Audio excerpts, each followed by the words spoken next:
रघुवर दास की सक्रिय राजनीति में वापसी के साथ साथ भाजपा ने एक और बड़ी प्लानिंग तैयार कर रखी है। अब झारखंड की राजनीति में एक और वरिष्ठ भाजपा नेत्री की वापसी होने जा रही है।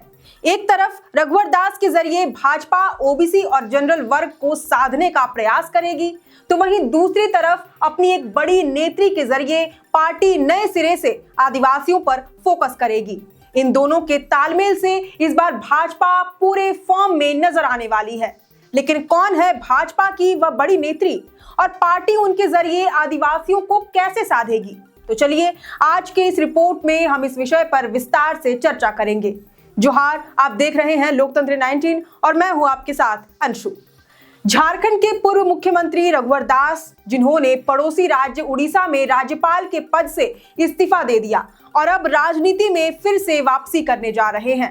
आज वह रांची पहुंच चुके हैं और कल यानी कि 27 दिसंबर को भाजपा की सदस्यता ग्रहण करेंगे।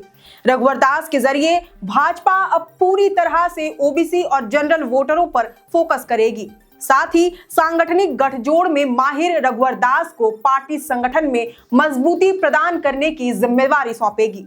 इस बार के चुनाव में भाजपा पार्टी स्तर पर कमजोर रही, साथ ही ओबीसी और आदिवासी वोटरों को साधने में भी विफल साबित हुई। अब ओबीसी वोटरों को साधने के लिए तो भाजपा ने रघुवर दास की वापसी करा ली है, लेकिन आदिवासियों को साधने के लिए भाजपा क्या करेगी, ये एक बड़ा सवाल है। क्योंकि झारखंड की 28 एसटी रिजर्व विधानसभा सीटों में से 27 पर तो वह बुरी तरह से हार गई। चंपई सोरेन, बाबूलाल मरांडी, सीता सोरेन, गीता कोड़ा सरीखे बड़े आदिवासी नेताओं के जरिए भी भाजपा आदिवासियों को साधने में फेल हो गई। लेकिन समीक्षा बैठक के बाद अब भाजपा नए सिरे से झारखंड में राजनीति करेगी और अपनी पैठ जमाने की तैयारी करेगी। इसके लिए पुराने नेताओं का भी सहारा लेना पड़े तो भाजपा इसके लिए तैयार है, चाहे वह किसी भी संवैधानिक पद पर आसीन हो। अब उन्हें उस पद से इस्तीफा दिलाने की जरूरत पड़े तो भाजपा इसके लिए भी रेडी है, जैसा कि रघुवर दास के साथ हो रहा है। अब पार्टी में उन्हें क्या जिम्मेदारी दी जाएगी? उन्हें प्रदेश अध्यक्ष बनाया जाएगा या फिर राष्ट्रीय स्तर की पॉलिटिक्स में शामिल कराया जाएगा, ये तो वक्त ही बताएगा। लेकिन सबसे बड़ी खबर यह है कि भाजपा अब एक और बड़ी नेत्री की झारखंड की राजनीति में वापसी करा सकती है। इन्हें खासकर रांची और राज्य के विभिन्न इलाके के लोग बहुत बेहतर रूप से जानते हैं।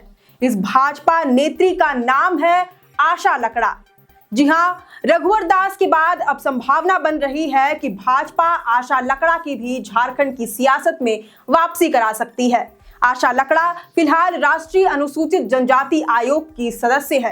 रांची की पूर्व मेयर और झारखंड की राजनीति में अहम रोल अदा करने वाली भाजपा नेत्री आशा लकड़ा को जब आयोग का सदस्य बनाया गया था, तब भाजपा पर काफी सवाल खड़े किए जा रहे थे।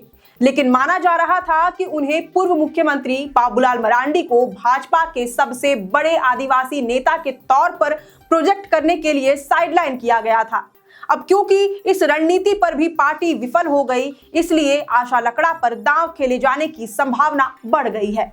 दूसरा कारण यह भी है कि पूर्व मुख्यमंत्री रघुवर दास के साथ उनका कार्यकाल बेहतर था और काफी सराहना की गई थी। पूर्व में मेयर होने के साथ साथ आशा लकड़ा को भाजपा में बड़ी जिम्मेदारियां भी दी जा चुकी है। उन्हें लोकसभा चुनाव के समय पश्चिम बंगाल में इलेक्शन मैनेजमेंट कमेटी में भी शामिल किया गया था।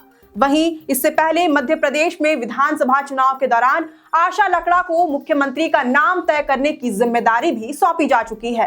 भाजपा में वह राष्ट्रीय मंत्री भी रह चुकी हैं। शुरू से ही एबीवीपी से जुड़ी रहने वाली आशा लकड़ा का आदिवासियों के बीच अपना एक तय जनाधार है। आशा लकड़ा के अलावा भाजपा में इस वक्त कोई बड़ी आदिवासी नेत्री नहीं है। सीता सोरेन और गीता कोड़ा ने चुनाव के दौरान निराश किया और तो और उनका अपना जनाधार नहीं है। दोनों महिला आदिवासी नेत्रियां अपने पति या परिवार के बल पर सक्रिय राजनीति में उतरी। बात करें लुईस मरांडी की, तो वह भी भाजपा के हाथों से निकल गई। ले देकर भाजपा में अब आशा लकड़ा ही एक सशक्त आदिवासी नेत्री हैं, जो सीधे तौर पर कल्पना सोरेन जैसी जेएमएम की नेत्री को चुनौती दे सकती हैं। साथ ही सरकार को भी निशाने पर लेने की क्षमता रखती है। इसलिए भाजपा आशा लकड़ा को सक्रिय राजनीति में वापस बुलाकर जेएमएम को सीधे चुनौती दे सकती है। हालांकि ये संभावना है, देखना होगा कि क्या वाकई भाजपा झारखंड की सियासत में आशा लकड़ा की एंट्री कराएगी। वैसे इस खबर पर आपकी क्या राय है, ये हमें कमेंट करके जरूर बताएं। अगर आपको ये वीडियो पसंद आया हो तो इसे जरूर से लाइक और शेयर करें। हमारे चैनल लोकतंत्र 19 को फेसबुक पर फॉलो और यूट्यूब पर सब्सक्राइब करना ना भूलें। फिलहाल लेते हैं अलविदा। जोहार।